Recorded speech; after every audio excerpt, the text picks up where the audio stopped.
सभी सुहागन बहनों को वट सावित्री व्रत की बहुत बहुत शुभकामनाएं। और लॉकडाउन में पूजा कैसे करें? जी हाँ, यहाँ सनातन धर्म में अल्टरनेट हर चीज़ का है। जी हाँ, अगर आप माजार नहीं जा सकते हैं, घड़ा नहीं ला सकते हैं, या जहाँ पेड़ है बट वृक्ष का वहाँ नहीं जा पा रहे हैं, तो आप तांबे के लोटे का यूज़ करें घड़े की जगह। तांबे का करवा इस्तेमाल करें आप करवे की जगह। अगर आपके पास मिट्टी का करवा नहीं ला पा रहे हैं तो आप तांबे के करवे का इस्तेमाल करें। और अगर आप बाहर कहीं नहीं जा पा रहे हैं तो आप किसी अपने हस्बैंड से या किसी अन्य से बड़ की 2 टहनियाँ मंगवा कर अपने उसमें जल के लोटे में डाल लें और उसी की परिक्रमा करें और उसी की पूजा करें। उसी से ही आप अपने धागे को पूरे 7 चक्कर लगाएं या 7, 5, 9 जितना भी आप कर सकती हैं। ये था घड़ा ना होने का छोटा सा उपाय। जान लेते हैं। अमावस्या तिथि 21 मई रात 9:35 से शुरू हो जाएगी। इसकी समाप्ति 22 मई रात 11:08 पर हो जाएगी और व्रत 22 तारीख को रखा जाएगा। अतः पूरे दिन किसी भी समय वट देवता सहित माता सावित्री की पूजा आप कर सकते हैं। पहले अगर आप किसी पेड़ के पास जाते हैं तो वट वृक्ष को जल दें। अगर आप घर पे ही कर रहे हैं जैसे मैंने बताया है, तो आप अपने घड़े से जल लेकर उसके ऊपर से 7 बार उतारें और 7 बार ही आपको फिर रोली उसके ऊपर डालनी है। कच्चा सूत 3 बार लपेटना है, 7 बार, 5 बार, 9 बार, जितनी बार भी आप लपेटना चाहें लपेट सकते हैं। जो स्त्रियां अपनी सासों से दूर रह रही हैं वे अपना बायना या तो उन्हें बेच सकती हैं या उनके नाम से पैसे निकाल कर रख सकती हैं। और पूजा की समाप्ति के पश्चात ब्राह्मणों को भी आप दे सकती हैं। काल में धर्म ग्रंथों के अनुसार भद्र देश के राजा अश्वपति बड़े ही प्रतापी और धर्मात्मा थे। उनके इस व्यवहार से प्रजा को सदैव खुशहाली रहती थी, लेकिन अश्वपति स्वयं प्रसन्न नहीं रहते थे क्योंकि उनकी कोई संतान नहीं थी।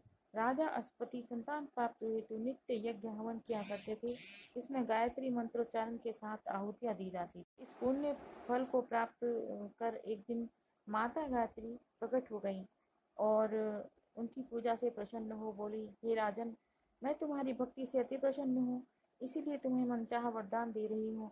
तुम्हारे घर जल्द ही एक कन्या जन्म लेगी।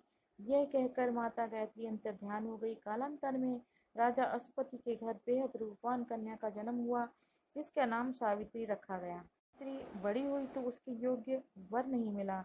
इसके बाद राजा अश्वपति ने अपनी कन्या से कहा कि हे देवी, आप स्वयं मनचाहा वर ढूंढकर विवाह कर सकती हैं। सावित्री को एक दिन वन में राजा धूम्रसेन मिले।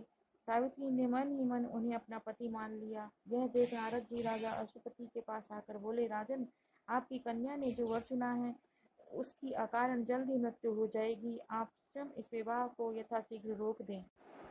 अश्वपति के कहने पर भी सावित्री नहीं मानी और धूमकेतु से शादी कर ली। इसके अगले साल ही नारद जी के कहे अनुसार राजा धूमकेतु की मृत्यु हो गई।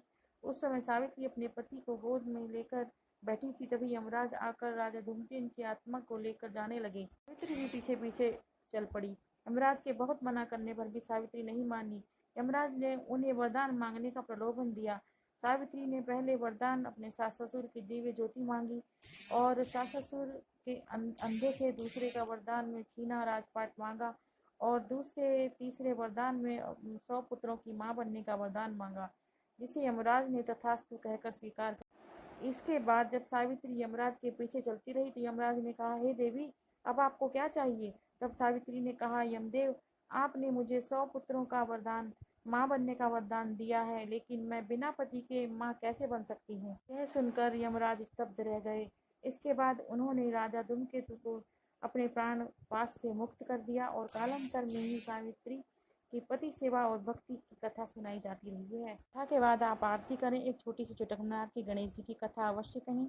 एक बुढ़िया तीर्थ यात्रा पर गई और गणेश जी की सेवा करने के लिए अपनी बहू को कह दिया।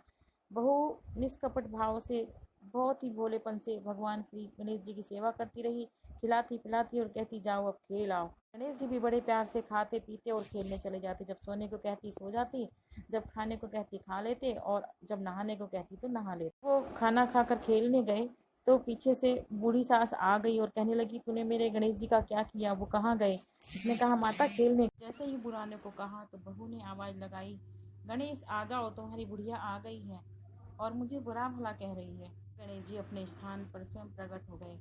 तब बुढ़िया ने अपनी भोली भाली बहू के चरण पकड़ लिए और उससे क्षमा याचना करने लगी। और जैसे भगवान गणेश ने उन पर कृपा से